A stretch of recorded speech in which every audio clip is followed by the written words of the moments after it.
Hessnatur, and I'm here at Munich Fabric Start in the Key House, which is the innovation hub. Hello, and I'm here with Rolf. Hello, Rolf. How are you today? I'm fine, thank you. Nice to meet you. And it's not the first time I'm being here. You know, I'm expert for sustainability, and here at the Munich Fabric Start, there is a special area for sustainability for many years, and so I was several times here to speak and have some speeches, some lectures, and so on. And and of course we have our own stand here in Hall 2. We means our Hessnatur Stiftung. This is a foundation, and we are expert in sustainability. And if you like, I can explain a bit what we are doing in our institute. Yes, I'd love to. I mean, this is a growing space. Everyone knows this. You know, sustainability. People are always looking for help and understanding. So what role do you play when you say you're an expert in sustainability? What services do you offer? Well, the expert means very applied sustainability. I'm an expert for many years, so I had in the past projects with organic cotton, for example, and all the dyeing processes, spinning, and so that means all along the supply chain from the fiber to science.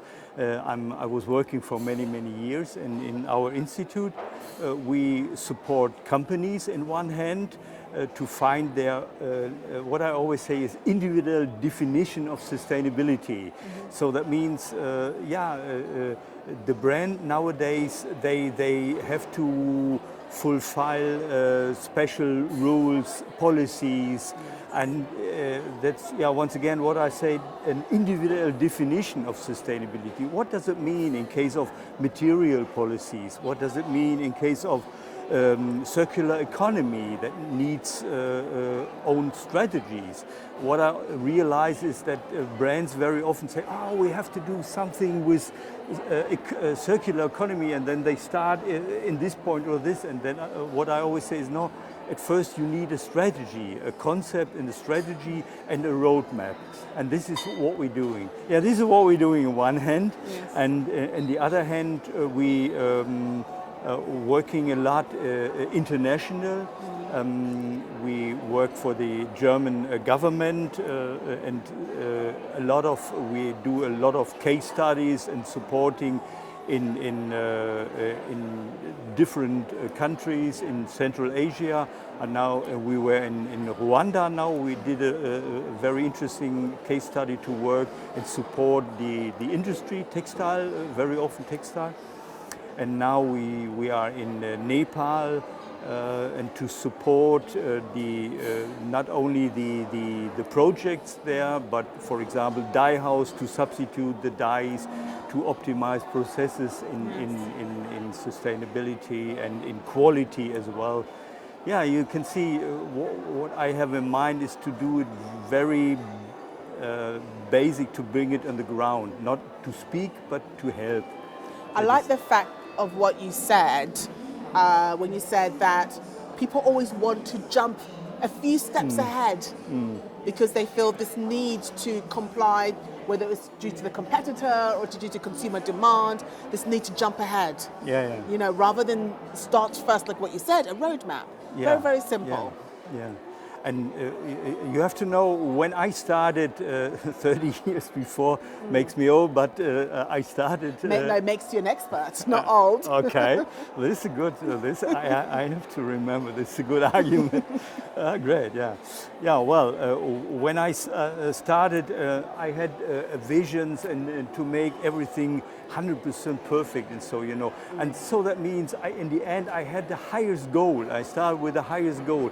And what I learned over the years is, maybe it is good, what you said, to have a roadmap with different milestones.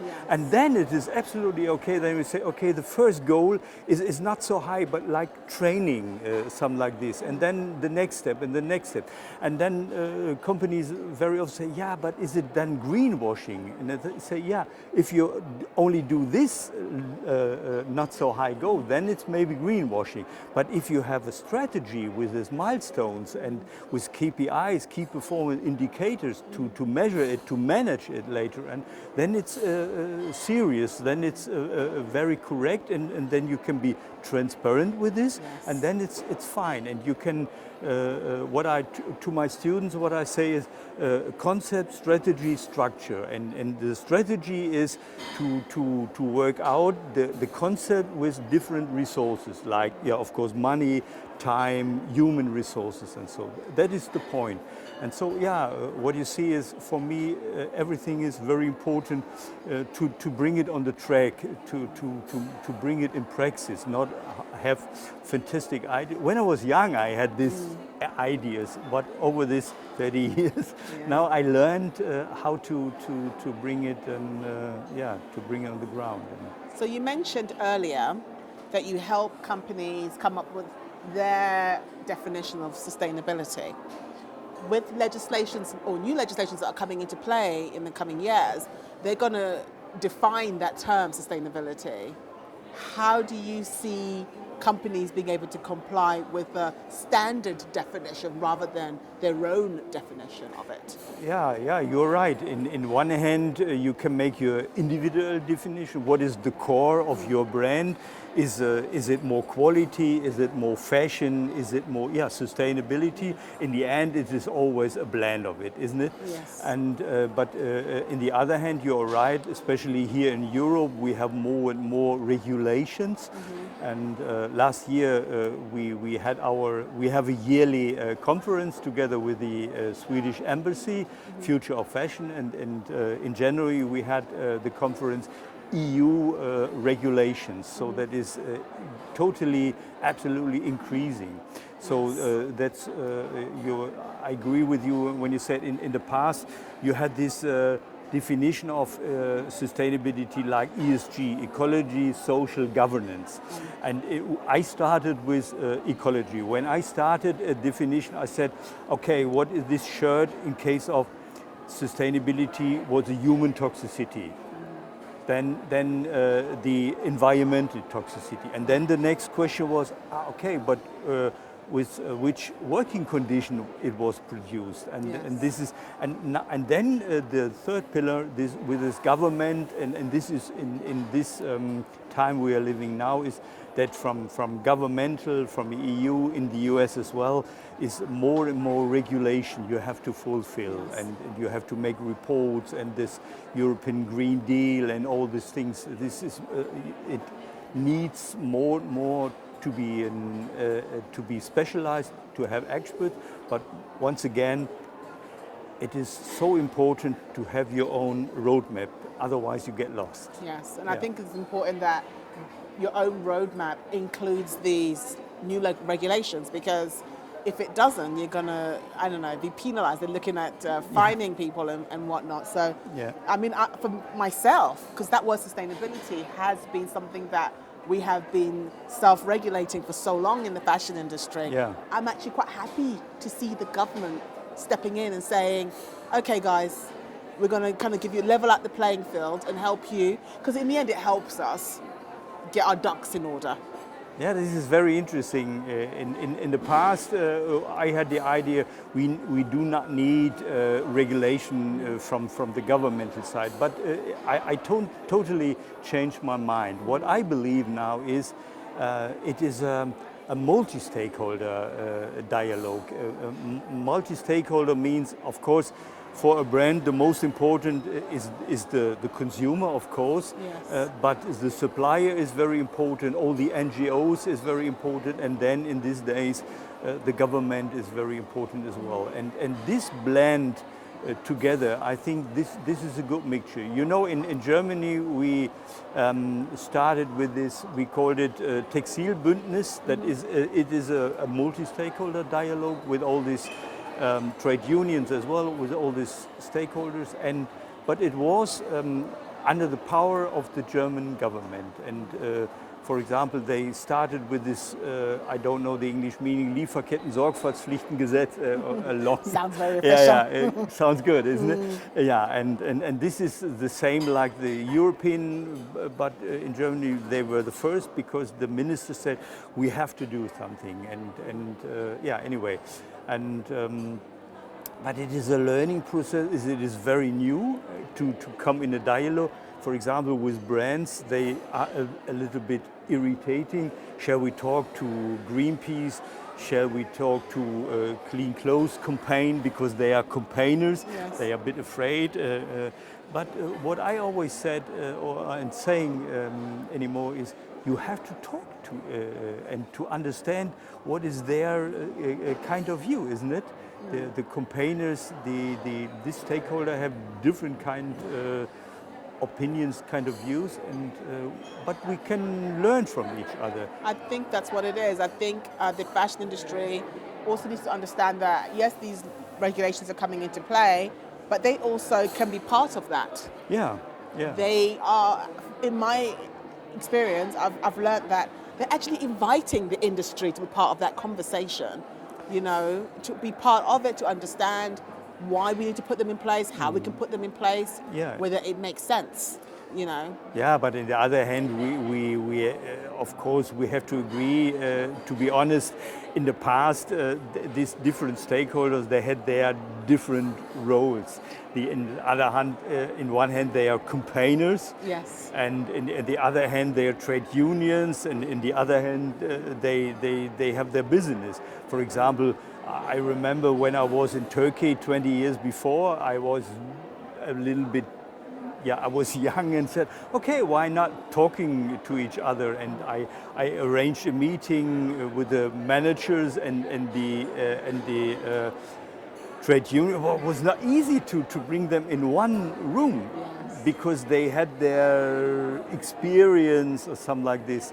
And that needs time, but it is so important to understand and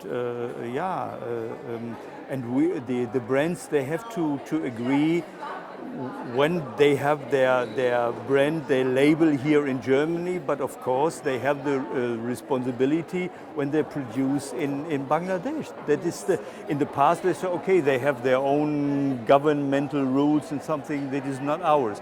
Our only interest is the performance in case of quality, to produce in time and price, of course. But this change, and we have to change our mind in this. I agree we have completely. to agree, isn't it? It's a we problem, not a me problem. Yeah, a we problem. A we problem, And I think when you have these type of meetings, check your egos at the door and come in. Yeah. Because I think a lot of people, they're very defensive, which I can understand. There's a lot of finger pointing, like you're doing wrong. Yeah. So people become very defensive. Yeah, I like we problem. I like this is a good. It's definitely a we problem. So yes, I love the fact that you are all about sustainability. I think we need more people like you who kind of bring voices together because we can solve the problem together, So what do you hope to get from Munich Fabric Stock this season? Well, we are here with our booth, with our stand. What I always say is everything starts with awareness. And awareness starts with information. So I think it is. I'm so thankful that I have the option here to talk to you and to share my kind of view with people. And we are in the end we are a foundation and we can support companies, but we are in a dialogue with all these stakeholders, and that makes us a little bit unique in our institute, that we do understand this different kind of views, and this is the reason why I come here, and this is good for us to have our own platform, and people come to us and say, okay, what is that? What does it mean? Holistic approach, and in the afternoon I have my presentation with this. To introduce people to our matrix of 6 loops of circularity, or my colleague tomorrow, or we have a platform dialogue tomorrow, and this is very good for me, and I like it, and I'm very thankful that we have the option to share our ideas. And it is good to see over the years that sustainability is more and more important. You have to know, when I started with sustainability, everybody told me a freak, like something like this. But it's absolutely, it changed. That is not only for one season interest. This is the basic, this is the responsibility, but in the end it is a value driver. And this is the good thing. Yes. When I started, people said, yeah, Rolf, you're right, we have to talk about water and this pollutant. Yeah, you're right, but I'm sorry, now I have to earn money. This is my, as a CEO. That was in the past, but nowadays they come to me and they do understand that sustainability can be a value driver in case of the uniqueness of the brand, in case of the own employees. It's more for this generation that it is so important to